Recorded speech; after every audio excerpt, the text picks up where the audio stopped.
She said size didn't matter because she didn't yet know what she was missing.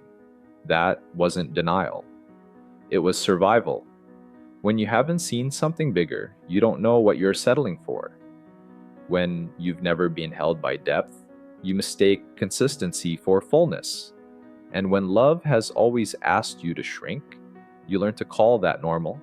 She wasn't naive, she was careful.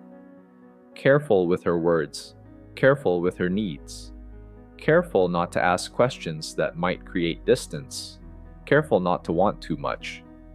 Because somewhere along the way, she learned that love was something you earn, not something you expected.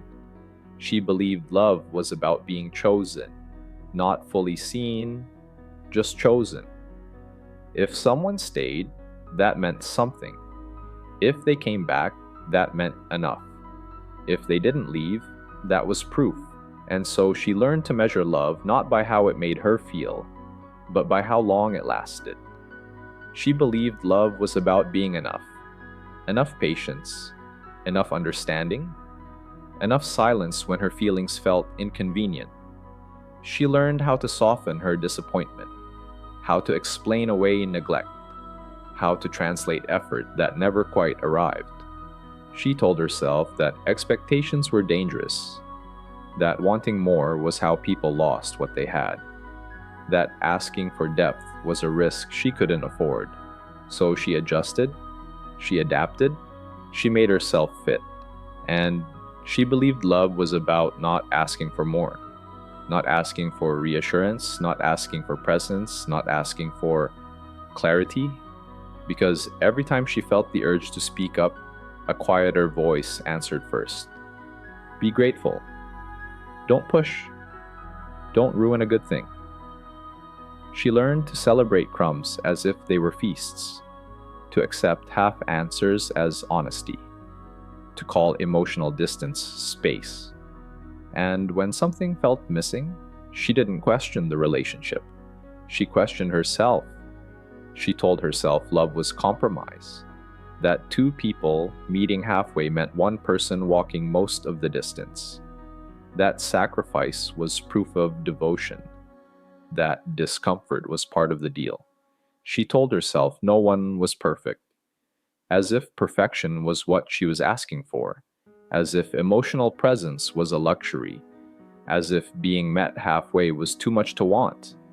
She told herself wanting more was selfish, that needing depth meant being demanding, that craving connection meant being needy, that hoping for consistency meant being unrealistic. So she swallowed the ache. She quieted the questions. She stayed. And this is the part no one talks about.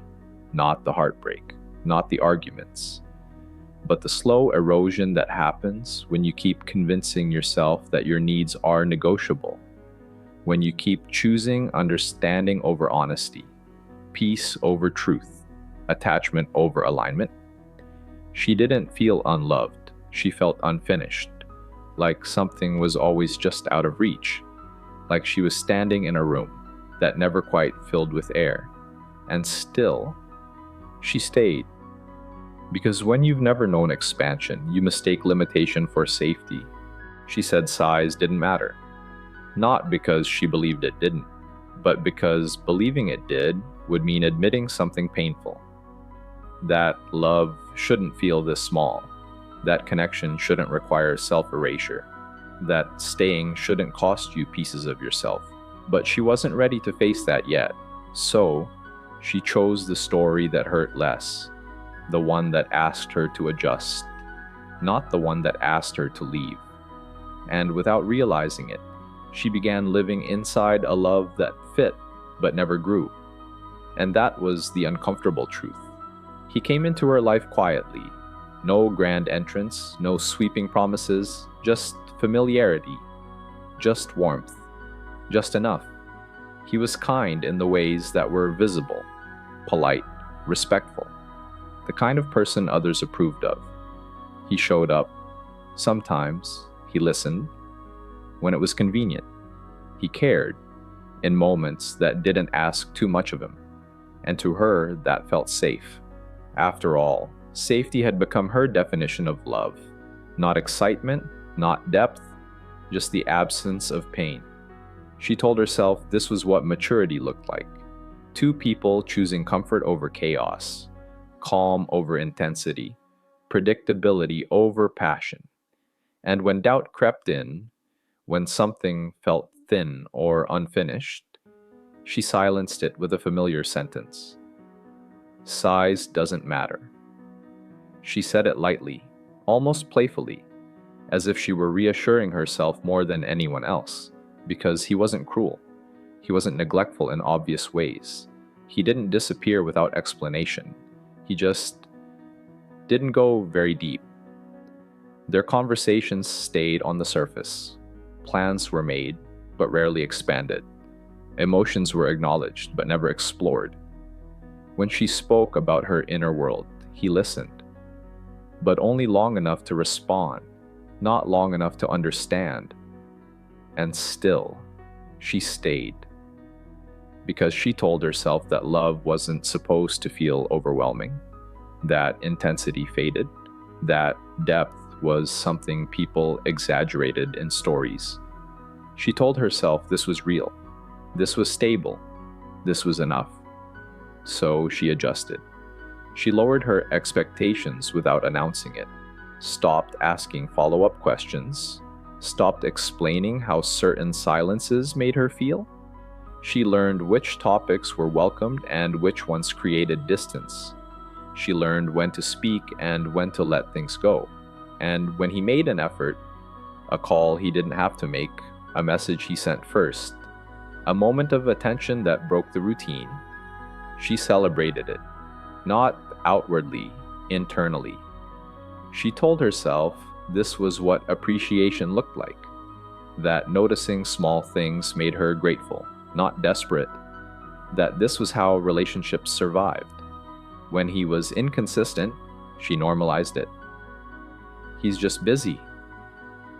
He expresses love differently. No one can show up all the time. She translated absence into neutrality, distance into independence, emotional restraint into strength. And every time she did, the gap between what she felt and what she accepted grew slightly wider, but not wide enough for her to leave. She believed love grew over time, that people unfolded slowly, that depth was built, not given, that patience would be rewarded. So she waited.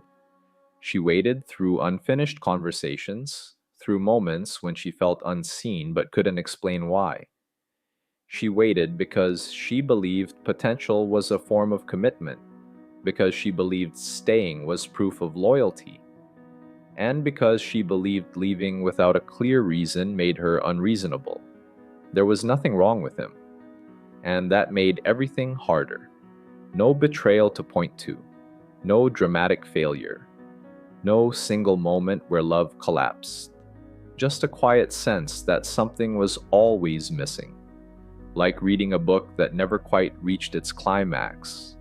Like standing near the ocean but never feeling the water touch your feet. She couldn't name it yet. She didn't have the language for it. All she knew was that she often felt full of thoughts with nowhere to put them. That she carried emotions that had no place to land. And still, she told herself this was love. She said size didn't matter, because admitting it did would mean questioning everything she had worked so hard to accept. So she stayed inside a love that felt safe, predictable, and just small enough to contain. And somewhere deep inside, a place she didn't yet visit, something waited, not loudly, not urgently, just patiently. At first, she couldn't tell what was changing. Nothing had happened. There was no argument, no betrayal, no moment she could point to and say, this is where it broke. Everything still looked fine from the outside, and that was the problem.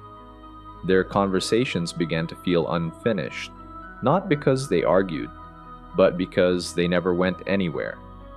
She would start a thought, and he would respond just enough to bring it to a close. Not dismissive, not unkind, just shallow, as if he skimmed the surface of her words without ever diving underneath. She learned that some sentences weren't worth finishing, that some emotions were better kept private, because explaining them felt like translating a language he didn't really want to learn. When she needed reassurance, he offered logic. When she needed presence, he offered solutions. When she needed to be held emotionally, he stayed practical. And none of it was wrong. It just wasn't what she needed. But she didn't say that, because he wasn't doing anything bad. And she had already taught herself not to ask for things she couldn't justify. So she adjusted. Again. Her needs didn't disappear. They just became quieter. She stopped reaching out as often, stopped expecting replies to feel a certain way, stopped waiting for him to notice when something was off. Not out of anger, out of adaptation. Because when love doesn't expand to meet you, you learn how to fold yourself smaller. He brushed her feelings aside gently. Not with cruelty, not with dismissal, but with calm explanations, with reasonable tones, with words that sounded mature. You're overthinking. It's not that deep. You're reading too much into it. And she believed him, because he sounded certain, and she had already been practicing doubt toward herself. There was no shouting, no slammed doors, no dramatic tears, just silence where connection should have been, pauses that lasted too long, moments where she felt alone even while he was right there. This wasn't the kind of pain people warn you about. This was quieter, more confusing, harder to explain. She found herself doing emotional math, balancing what she felt against what she could reasonably ask for, convincing herself that closeness came in different forms, that not everyone expressed love the same way, that compromise was proof of maturity. And again, she wasn't wrong, just incomplete. She noticed how often she filled the emotional space herself, how she carried the conversations, how she checked in, how she softened moments that felt heavy. She noticed how often she made things easier, and how rarely she felt deeply met. But noticing didn't mean leaving. It only meant questioning quietly. One night, lying beside him, she realized something that startled her. She felt lonely. Not alone. Lonely. And that difference mattered, because loneliness doesn't come from absence. It comes from distance. She didn't want more attention. She wanted more depth. She didn't want constant reassurance. She wanted emotional presence. She didn't want perfection. She wanted engagement. And slowly, without blaming him, without dramatizing the truth, a thought formed. Not sharp, not angry, just honest. Love can be gentle and still insufficient. That realization scared her, because gentle love was what she had built her safety around, and questioning it meant questioning the story she had been telling herself for years. So she didn't say anything. She kept going, kept adapting, kept choosing peace over clarity. But something had shifted. She began to notice time passing without growth, days blending together, moments repeating themselves. The relationship wasn't breaking. It wasn't deepening either. It was staying the same size. And for the first time, that felt heavy. Some relationships don't hurt. They just don't grow. And once you see that, you can't unsee it. They didn't break up because they didn't love each other. They broke up because love stayed the same size. There was no explosion, no final argument where everything poured out at once, no moment where one person became the villain and the other became innocent. It happened slowly, almost politely, like two people standing at the edge of a truth they had both been avoiding. The conversation was calm, too calm, the kind of calm that comes When all the difficult words have already been said, just not out loud. They sat across from each other, voices steady, faces familiar, both trying to sound reasonable. They talked about timing, about differences, about how things had changed, even though, deep down, they both knew that was the problem. Nothing had changed. He said he cared about her, and he meant it. She said she cared about him, and she meant it too. There was no lying in the room, just a lot of unfinished truth. They didn't talk about the silences, about the moments that felt empty, about the emotional distance that grew, without anyone noticing when it started, because naming those things would have required answers, and neither of them had any. So instead, they chose gentler words, words that softened the edges, words that didn't demand growth or blame, words that made leaving feel less like a failure and more like a mutual decision. And in a way, it was mutual, because both of them felt it, that something wasn't expanding, that something had reached its limit. There was no closure speech, no long explanation that wrapped everything neatly, no final line that made sense of the months, or justified the staying, or erased the doubt. Just a quiet understanding that whatever this was, it couldn't stay like this. Because when it ended, it didn't feel dramatic. It felt unfinished, like a sentence that stopped mid-thought, like a door that closed, without making a sound. Afterward, she questioned herself. Not loudly, not immediately. The questions came later, in still moments, in the spaces where he used to be. Was I asking for too much? She replayed everything she had wanted, but never said. The reassurance, the depth, the emotional presence. She wondered if those things were unrealistic expectations she had absorbed from stories and movies. She wondered if maturity meant wanting less. Should I have stayed grateful? Grateful that he was kind, that he didn't hurt her, that he stayed as long as he did. She told herself many people would have stayed, that many people did stay, in relationships that looked just like that. And for a moment, that thought almost pulled her back, because leaving a quiet love is harder than leaving a loud one. There's no moment to point to, no proof you can hold up and say, this is why. Just a feeling, and feelings can be doubted. She missed him, not desperately, not painfully, but in small, unexpected ways. In habits, in routines, in moments that had once felt safe. And she wondered if missing him meant she had made a mistake. But beneath the questions, beneath the second-guessing, there was something else. Something quieter. Relief. Not the kind that celebrates. The kind that exhales. The kind you don't admit to yourself right away. Because for the first time in a long time, she wasn't folding herself smaller. She wasn't adjusting. She wasn't explaining herself away. She was just still. The relationship didn't end because love failed. It ended because love stopped growing. And even though she didn't yet know what growth would look like, or whether she would ever find it, she knew this much. Staying would have meant becoming smaller than she already was. After it ended, there was space.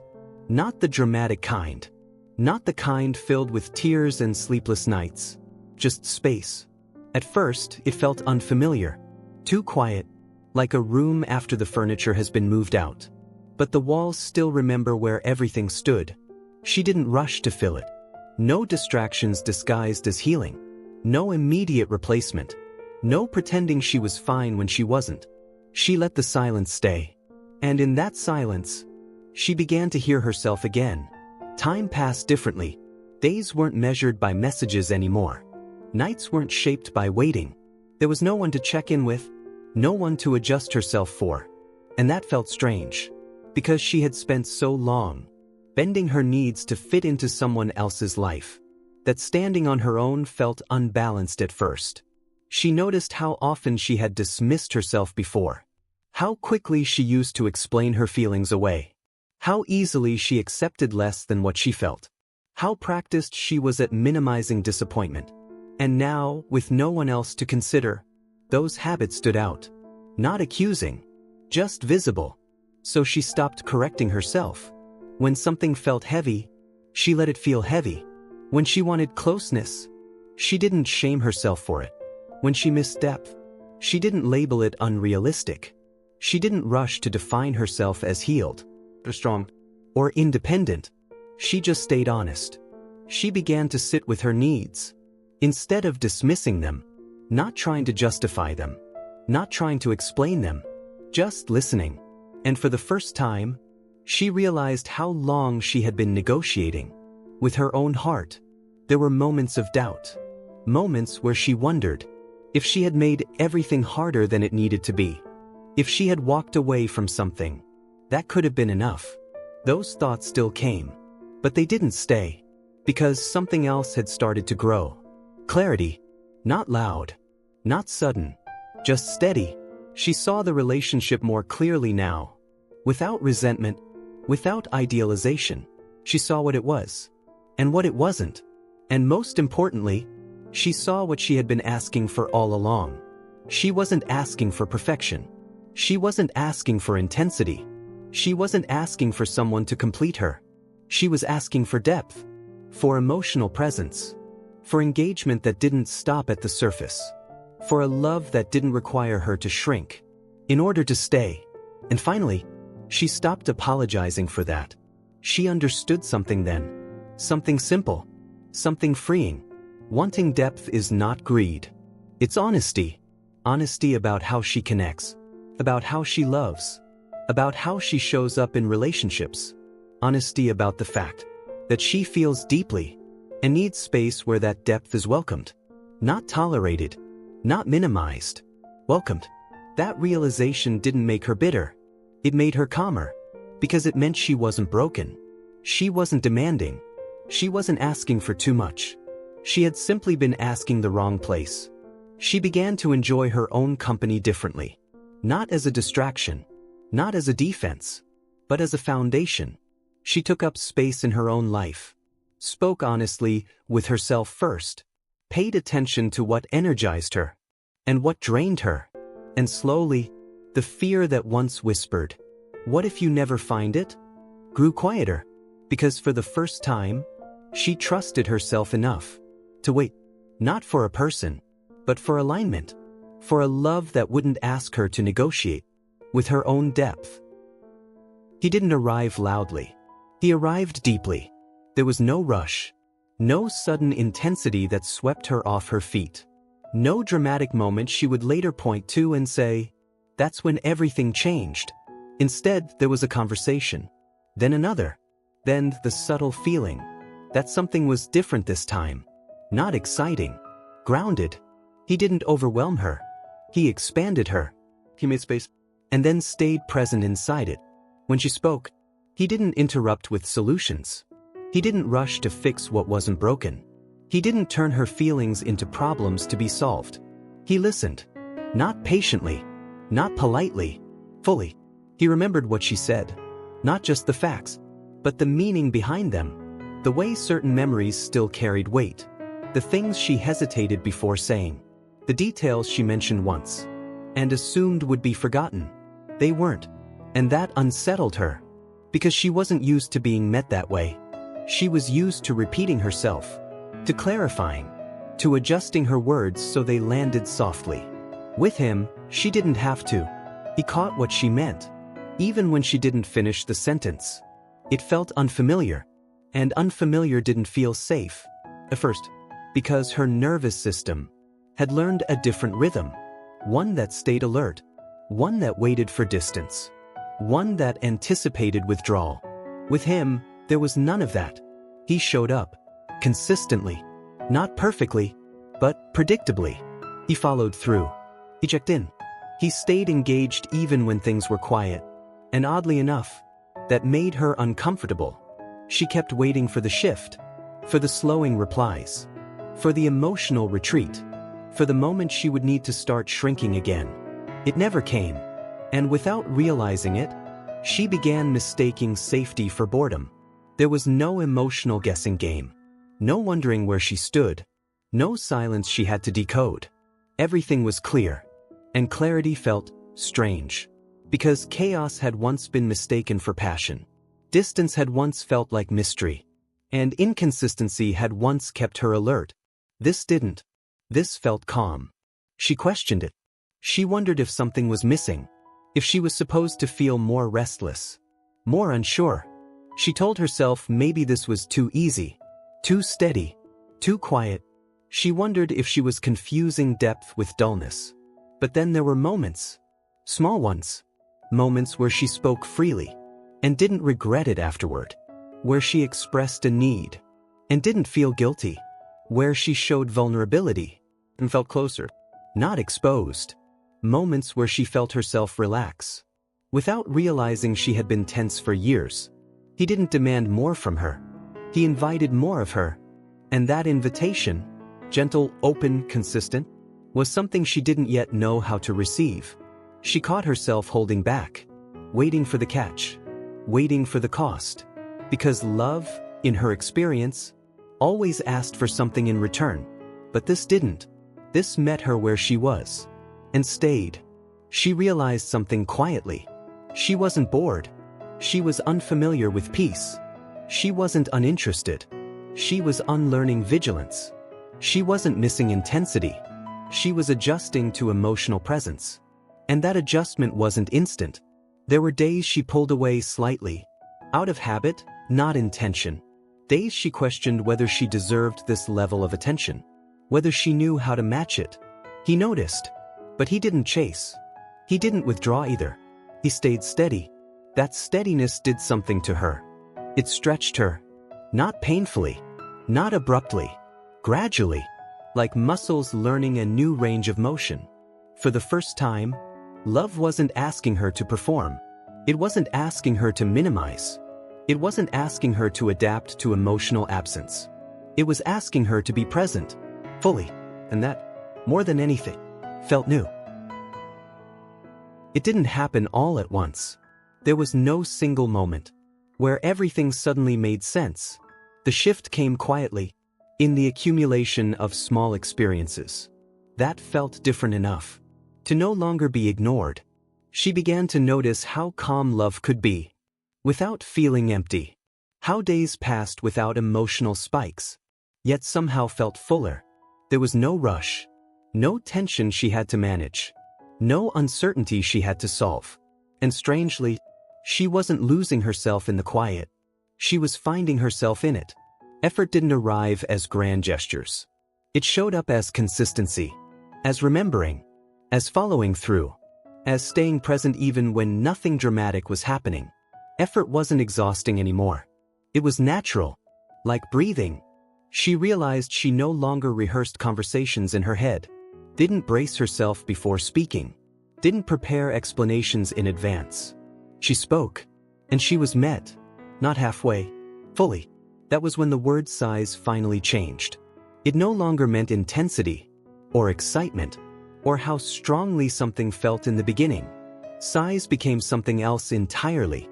Size was emotional availability, the willingness to stay present, even when things were uncomfortable. Even when feelings were complicated, even when silence asked for patience instead of avoidance. Size was capacity, the ability to grow instead of retreat, to expand instead of defend, to hold more without feeling threatened by it. Size was the willingness to meet her fully, not just the easy parts, not just the agreeable parts, all of her depth, her curiosity, her emotional range, without asking her to dilute it. She saw it clearly now. In her first love, she had been doing the stretching alone, adjusting, compromising, shrinking herself just enough to make things fit. She called that maturity. But this was mutual expansion. She didn't feel the need to prove herself anymore, didn't feel the urge to earn affection or justify her needs. Love didn't feel like something she had to manage. It felt like something that could hold her without collapsing. She noticed how she was changing, not in ways that erased her, in ways that allowed her. She laughed more freely, spoke more honestly, rested emotionally instead of staying alert. She wasn't careful all the time anymore. She was present, and that presence didn't make her vulnerable in a dangerous way. It made her grounded, because love was no longer asking her To choose between connection and self-respect. That was the truth she hadn't known before. Love doesn't make you smaller to fit it. It grows to hold you. She felt it in the way her thoughts settled. In the way she no longer second-guessed herself after expressing a feeling. In the way she trusted that if something came up, it would be met, not minimized. This wasn't louder love. It was larger. Larger in capacity. Larger in presence. Larger in what it could sustain over time. And for the first time, she didn't have to convince herself that this was enough. She knew it. She understood it now. Not as a defense. Not as something she told herself to cope, but as truth. She said size didn't matter until he stretched her expectations of what love could be. And suddenly, the past looked different. Not wrong. Not foolish. Just unfinished. She didn't look back with resentment. There was no anger toward what had been. No need to rewrite history. To justify where she stood now. She could see that first love clearly. It had given her safety. When she needed stability. Kindness. When she was afraid of chaos. Familiarity. When she didn't yet know how to ask for more. And for that, she was grateful. He had loved her in the only way he knew how. And she had accepted that love. Because it matched who she was at the time. Neither of them were wrong. They were simply limited by what they could offer each other then. What changed wasn't the value of the past. What changed was her understanding of capacity. Before, love felt like something she had to protect. Like something fragile that could break if she leaned too hard. She kept her expectations light, so they wouldn't crack the foundation. She learned how to fit inside what was available. Now, love felt different. Not delicate. Not restrictive.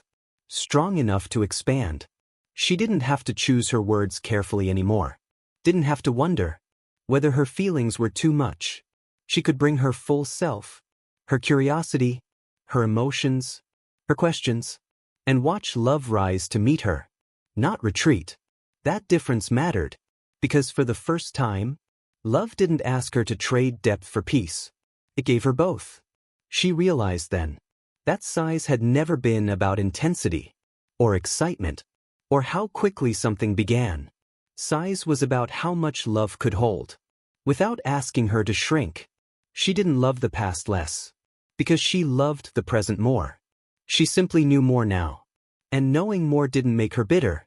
It made her honest. She could appreciate what once felt safe. Without wanting to return to it, she could acknowledge how far she had come. Without blaming where she started, she could be grateful. And still choose differently. That was growth. Not rejection. She said size didn't matter until she experienced love that expanded with her. Until she felt what it was like to be met instead of managed, held instead of handled, understood instead of explained away. And once you know what that feels like, you don't unlearn it. You don't go backward. You don't pretend smaller love is enough, just because it once was. In the end, there was no dramatic conclusion, no final declaration, no moment where everything tied itself into a perfect sentence. Just understanding. She didn't feel the need to announce what she had learned. She carried it differently now. In how she listened to herself. In how she chose connection. In how she no longer negotiated with her own depth. Love didn't feel like something she had to protect anymore. It felt like something that could stand on its own. Steady. Present. She no longer measured love by how much she endured. Or how patient she could be. Or how little she asked for. She measured it by how free she felt to be herself. Without apology. And that was when the truth became simple. Undeniable. The right love doesn't compete with your needs.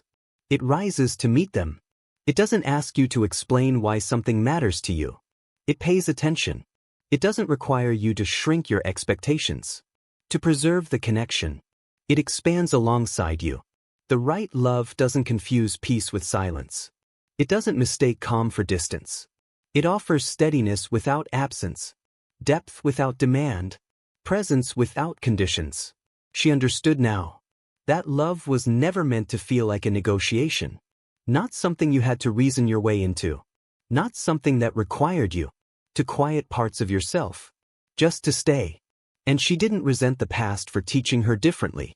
Those lessons had brought her here. They had shown her what she could survive, and what she no longer needed to. She didn't look for love anymore.